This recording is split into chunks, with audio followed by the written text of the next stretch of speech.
Nesse vídeo eu vou trazer para vocês mais um episódio da nossa série Analisando Carteiras dos Membros. Fizemos um primeiro episódio, teve relativo sucesso e novos pedidos, por isso estou indo para a segunda parte. Selecionei mais um membro para fazer isso. Então vem comigo. Salve, salve, investidores! Como é que vocês estão? Sempre lembrando que antes de continuar, você clica no botão aqui embaixo de inscrever-se para ajudar esse canal. E mais um membro, na verdade vários já entraram em contato comigo, venho selecionando. Ponto importante, você precisa me comprovar que você de fato é um membro já há algum tempo, um membro mais ativo. Nesse caso, o João comprovou. Não vou falar aqui sobre o nome dele, vou tentar manter esse anonimato. Lua, como que eu comprovo isso? Manda um print de que você é membro ativo. Você consegue fazer isso lá no e-mail que você me manda. Muito bem, esse aqui foi o e-mail encaminhado pelo João, nós iremos analisar a carteira dele em seguida. Lua, referente à oportunidade de análise de carteiras, segue o meu contexto. Comecei a investir no segundo semestre de 2022, sem muita experiência baseado em vídeos explicativos de investidores. Isso aqui basicamente é a grande maioria dos investidores, porque afinal de contas, no Brasil,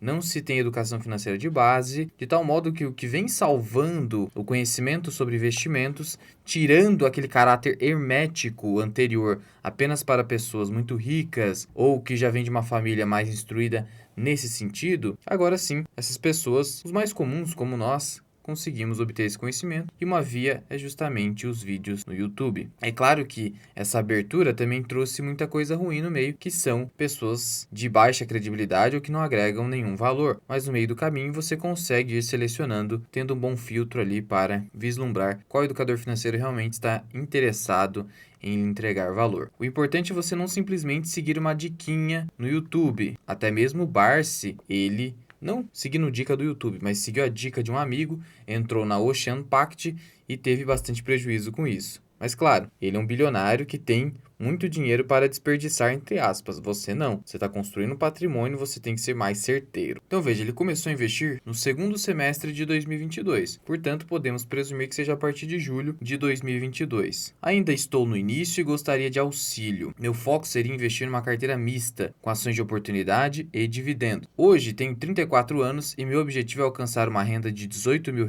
mensais, pensando em um prazo de 20 anos. Portanto, ele tem 34 hoje, seria o segundo ano de investimento dele. Ele quer mais 20 anos, então ele investiria pelo menos até os 54 anos antes de começar a extrair renda do seu patrimônio. Até por isso que ele bem citou aqui que não faz retiradas, tem uma reserva de emergência em torno de 1/3 do capital investido, portanto 33,33% ou 33%, que ele falou de forma aproximada aqui. A reserva se encontra em CDB de liquidez diária, muito importante isso aqui. Reserva de emergência, bem como reserva de oportunidade, precisam estar ou em CDB de liquidez diária, ou em fundo DI de bancão, por exemplo, Banco Itaú, ou até mesmo Tesouro Selic. O que eu menos recomendo é o Tesouro Selic para a reserva de emergência, porque no caso do Tesouro Selic, você só consegue fazer o resgate se você fizer esse pedido antes das 13 horas. Então, supondo aqui hipoteticamente que no dia 24 de julho, segunda-feira, eu venha precisar de forma emergente de um dinheiro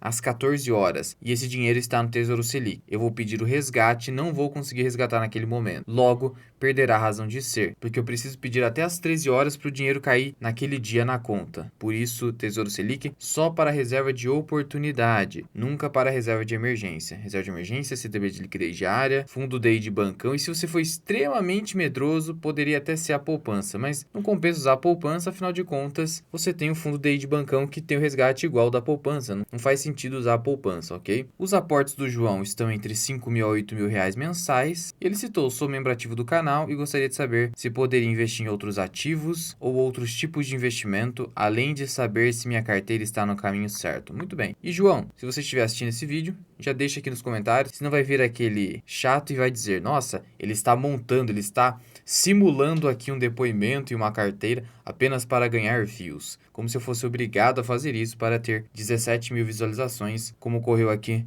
no último vídeo, 18 mil, sendo que esse vídeo aqui deu mais visualizações, esse aqui deu muito mais, então não faz o menor sentido, mas eu sei que sempre tem alguém que pensa dessa forma, razão pela qual, se puder comentar para dar credibilidade, agradeço. Mas antes de prosseguir aqui na análise da carteira do João, gostaria só de trazer uma novidade aqui para vocês dentro da corretora global Quant Fury, que é taxa zero para investir em Bitcoin e diversos outros ativos. eles lançaram a conta remunerada Spot. O que é isso? O que é a conta Spot? Aqui dentro do site da Quantifury, quando você entra na sua conta, você vai em conta, você tem a conta Spot e a conta de trading. A conta de trading é onde você coloca os recursos para fazer as compras e vendas que você vai fazer daqueles ativos. Comprei meu Bitcoin na conta Trade, vendi meu Bitcoin na conta Trade, por exemplo. A conta Spot é onde você recebe o dinheiro externo do seu banco, por exemplo. E aqui você pode ter diversas moedas, inclusive converter diretamente para o Bitcoin, converter do real para o dólar. E aqui eu tenho alguns dólares justamente pensando nessa nova ferramenta da Quantifury. E o que é essa ferramenta? Ganhe taxa de juros sobre saldos disponíveis instantaneamente nas divisas USD, USDT e USDC. E o que é isso aqui na prática? Os clientes da Quantifury vão ganhar hoje com a taxa de juros norte-americana em um range entre 5 a 5,25% ao ano. Eles vão ganhar 5,75% em relação aos seus saldos que estão disponíveis aqui dentro da conta Spot, mas precisa estar em dólar ou SDC ou SDT. Então você ganha a taxa de juros norte-americana mais 0,5%, por isso que hoje estaria em 5,75%. Com a taxa de juros norte-americana caindo, esse valor também irá cair, proporcionalmente à queda da taxa de juros norte-americana. E como que vai funcionar? Deixando o seu dinheiro parado ali na conta Spot, você vai ter o seu saldo atualizado após 24 horas. Isso aqui é uma remuneração diária. O mínimo para você se beneficiar dessa conta remunerada são 10 dólares. Abaixo disso você não vai ter a remuneração, mas também tem um máximo, que seria 100 mil dólares. Então, entre 10 dólares a 100 mil dólares você vai receber em dólar. É uma remuneração em dólar, por isso que faz sentido, de 5,75% ao ano. E olha só que interessante aqui o meu saldo em dólar dentro da Quantifury. APY do saldo diário 5,75% já está valendo. Isso aqui é ideal para o quê? Supondo que você queira guardar um dinheiro para fazer uma viagem ao exterior. Então você começa a fazer alguns aportes em dólar e não fica com seu dinheiro parado corroendo pela inflação.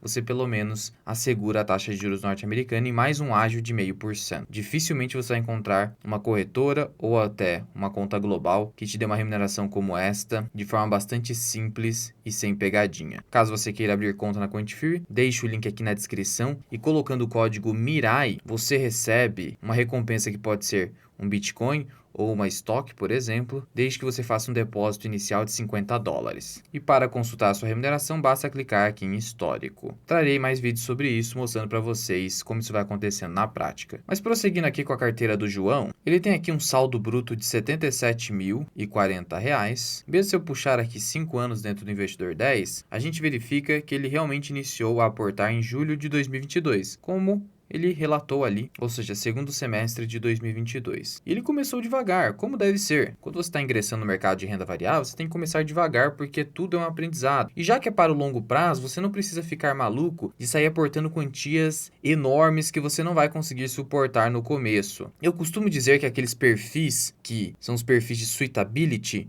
obrigatórios para preenchimento nas corretoras, por exemplo, e também os consultores de valores mobiliários, perfil conservador, moderado e agressivo ou arrojado, a verdade é que o investidor ele pode ir evoluindo de um perfil para outro ao longo do tempo, conforme ele vai tendo o chamado tempo de tela do mercado, que é basicamente a experiência que você tem no mercado financeiro. Então, no começo você é até conservador, depois você sai para o moderado, depois de 1 ano, 2 anos estudando e experimentando o mercado financeiro, e talvez até em algum momento você venha ser arrojado, ou seja, ter uma posição maior em renda variável, em ações, que seja uma posição ali de 70% em ações e fundos imobiliários, ou até 80%, que fique muito acima do que você tem em renda fixa. Dessa forma, todo investidor naturalmente começa como conservador, afinal de contas, a maioria dessas pessoas ou estão em previdência privada de renda fixa ou estão em poupança. Então eles são conservadores e aí eles vão evoluindo ao longo do tempo. Então veja aqui como o patrimônio foi evoluindo. Começou aqui com 5 mil, depois foi para 9 mil, 13 mil, 15 mil. Aí aqui, aparentemente ele deve ter feito alguma venda, talvez por alguma necessidade. Depois disso, voltou a aportar fortemente, evoluindo bem rapidamente, em poucos meses. De março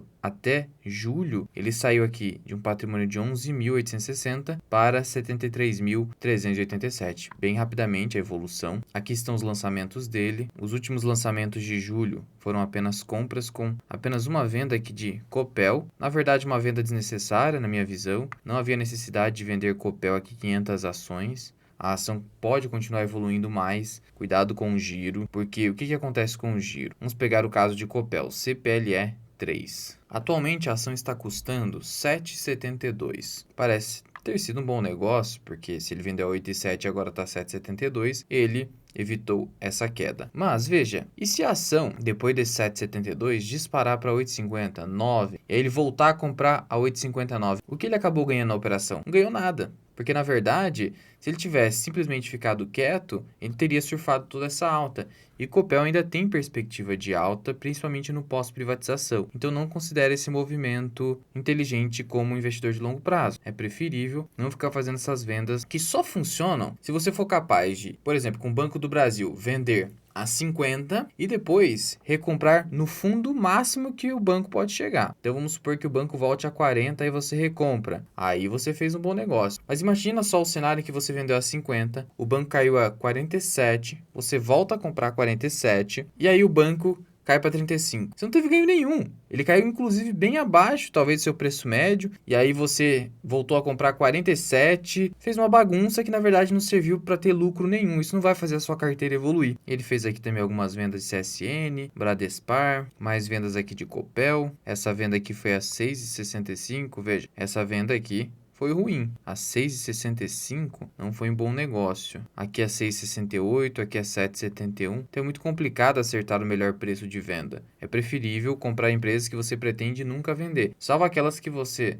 já compra com a intenção de vender, mas num momento mais interessante. Não se compra ação se você não tem um alvo de pelo menos 100% para vender. Não faz sentido. É o que diz, por exemplo, o Lírio Parisotto. Vamos olhar aqui para os proventos recebidos. Ele recebeu um total de R$ 1.582,45. Como ele começou a investir a partir de julho, mas acabou aparentemente fazendo algumas vendas ali que tirou patrimônio, isso vai prejudicar fazer aqui um dividend yield on cost que seja razoável. Mas vamos considerar aqui período de um ano. Para R$ 77 mil, 1.582, que é o dividendo recebido, eu vou dividir pelo patrimônio, para ver quanto que esse patrimônio está gerando, 77 mil. Apesar de o valor aplicado ser a 73. Isso dá um yield de 2%, foi baixo, e mesmo se for a 73, foi de 2,16. E por que esse yield está tão baixo? Porque ele ficou fazendo muito giro aqui, e aí você não consegue se beneficiar dos dividendos, porque você vende, aí depois a ação paga algum dividendo, e aí você já não estava mais posicionado, aí você não consegue montar um dividend yield on cost favorável para o longo prazo. Lembre-se que ele tem aqui uma reserva de emergência de 1/3 do patrimônio investido. Portanto, se ele tem ali 77 mil, presume-se que ele tem 33% desse valor, ou seja, 25 mil. Se eu dividir por 6, 4.235. Então espera-se que a reserva de emergência dele cubra 6 meses de custos mensais e que esses custos não ultrapassem 4.200. Se estiverem ultrapassando, seria preferível aumentar um pouquinho essa reserva de emergência, mesmo que aos poucos. Se for, por exemplo, um custo mensal de 5 mil, tente chegar a 5 mil, o que seria 6 vezes 5, 30 mil. Então tente chegar a pelo menos 30 mil reais de reserva de emergência. Aqui também tem os objetivos dele. Ele pretende chegar a uma renda de 18 mil investindo por 20 anos. Vamos aqui para a planilha de aposentadoria. Lancei aqui João, 77 mil de patrimônio, 5 mil reais por mês, que é o mínimo que ele consegue aportar, 12% de rentabilidade, que é algo bastante factível no longo prazo aqui no Brasil, IPCA histórico de 6% para chegar a um ganho real pela equação de Fisher de 5,66% ao ano, patrimônio acumulado aos 54 anos de idade, ou seja, 20 anos depois dos 34 que ele tem hoje, mais de 5 milhões, patrimônio bem relevante, mas são 20 anos, obviamente, só que poder de compra de 2,4 milhões. Como que ele afasta isso aqui? Basta que ele consiga aumentar os seus aportes anualmente a uma taxa superior à inflação. Então é como se no ano 1, se fosse hoje, ele aporta 5 mil, no ano 2 ele vai aportar pelo menos 5.500. O ideal é uma taxa de aumento dos aportes de 10%, que aí pelo menos você consegue superar o IPCA com uma certa folga. Se você, investidor, conseguir fazer isso de forma consistente, isso não é tão difícil assim, porque afinal de contas você vai ganhando mais ao longo do tempo, seja porque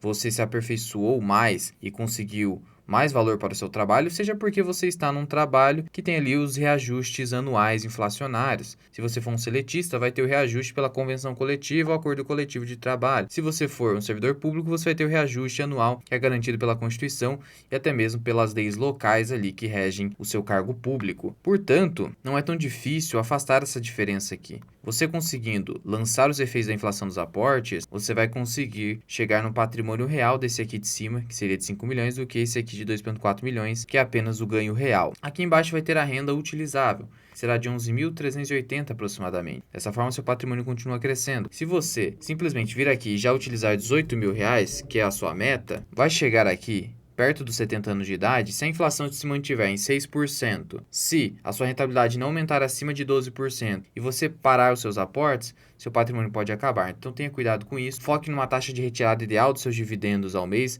de 50%, seja ao mês, seja ao ano, seja ao semestre, não interessa, mas 50%, sob pena do seu patrimônio não crescer. Você só pode ficar despreocupado com a inflação após seus 70 anos de idade, porque segundo dados do IBGE, o homem tem ali uma expectativa de vida no Brasil próxima de 77 anos, então aí não precisaria mais ficar se preocupando tanto com a inflação, mas fora isso, você precisa se preocupar com a inflação sim, senão acontece isso aqui que está aparecendo na tela. Ah, Luan, mas e se eu conseguir fazer meus aportes a R$ 8.000? Aí o cenário muda. Vamos voltar aqui para 11.380. Se os aportes dele se focarem a 8.000, mas precisa ser de forma consistente, aí você chega aqui aos quase 18.000 almejado. Por outro lado, se ele mantiver aqui 5.000 e aqui uma taxa de rentabilidade de 15% ao ano, que não é tão fácil de se conseguir, aí ele ultrapassaria os 18.000. Chegaria a 24.000, inclusive. 14% ao ano, chegaria bem mais próximo dos 18.000, 19.000. Então, só se ele conseguisse aportar 5.000, uma taxa de rentabilidade ao longo de 20 anos de 14% ao ano na média. Não é nada fácil conseguir isso aqui com consistência.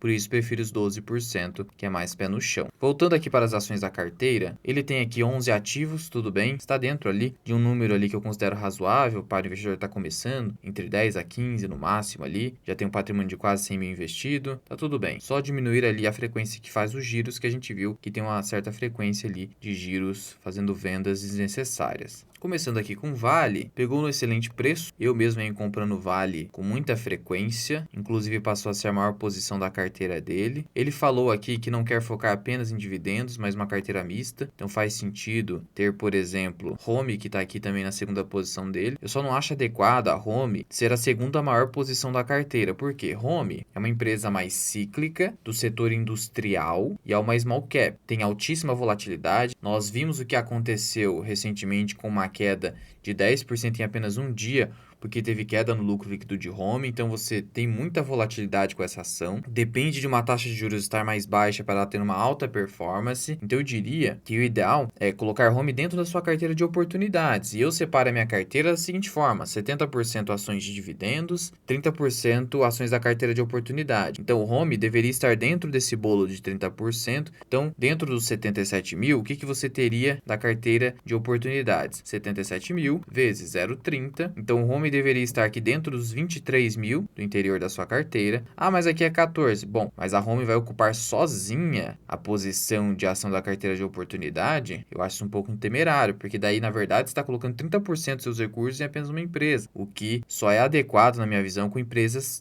da carteira de dividendos. Por isso que eu tenho quase 30% em Banco do Brasil, por exemplo. Então eu diria que você deveria ter no máximo aqui, estourando 10% de participação na Home, ou seja, seria um terço disso aqui. Então eu divido por 3, ou seja, no máximo R$ 7.700 em Home. Seria então aqui quarta ou quinta posição da sua carteira. Essa é a minha visão pessoal. Ah, significa que eu tenho que vender, Luan? Não, não faça o giro. Evite isso. Você não precisa vender. Se você extrapolou um pouco o tamanho da posição que você tem na sua carteira, basta que você cesse com os aportes e os novos aportes vão sendo direcionados para as demais ações da sua carteira, que ainda estão em preços aportáveis, de tal modo que depois de 6 meses, um ano, aquela posição que antes era muito concentrada, ela vai ficar mais insignificante, salvo se ela vir a se valorizar muito, o que também não é ruim, porque a gente quer, obviamente, como investidor de longo prazo, também a valorização do nosso patrimônio. Já no caso de Vale, você detém aqui quase 20% da carteira. Acho que você já chegou um percentual aqui interessante em Vale. Eu considero uma grande oportunidade, dividendos bem elevados quando o minério de ferro acabar disparando. Portanto, eu seguraria agora os aportes em Vale, até porque você também tem CSN Mineração. Então, basicamente, você tem aqui 19,8% em Vale e dentro de mineração mais 9,7%. Então, no total, você tem 30% em mineração. Para mim, já está no limite, que eu poderia fazer se fosse eu aqui dentro da minha carteira. Eu iria só aportar agora em CSN Mineração para baixar meu preço médio e fazer esse ajuste. De novo, eu venho repetindo para vocês, só vale a pena baixar o preço médio quando a empresa é boa, não perdeu seus fundamentos e mesmo assim eu estou tendo um prejuízo temporário. Aí vale a pena fazer o famoso médio para trás. Agora, se for uma empresa que está ficando ruim, que está dando prejuízo ou está próxima de dar prejuízo, ou está apresentando questões de governança duvidosas, má gestão, péssimas decisões de investimento, aí você ficar aumentando o médio para trás, você está aumentando o seu risco. Você não está melhorando o seu preço médio, porque você está colocando mais dinheiro numa empresa que cada vez mais está piorando. Aí não é o caso. Agora, nesse caso, como em nossa visão, se a SN Mineração não perdeu seus fundamentos, faria sentido ajustar esse preço médio. Banco ABC, a posição já ficou também bem interessante. O banco não está caro a 18,50, mas eu gosto de aportar com margem de segurança. Um preço justo do banco hoje seria R$ 20,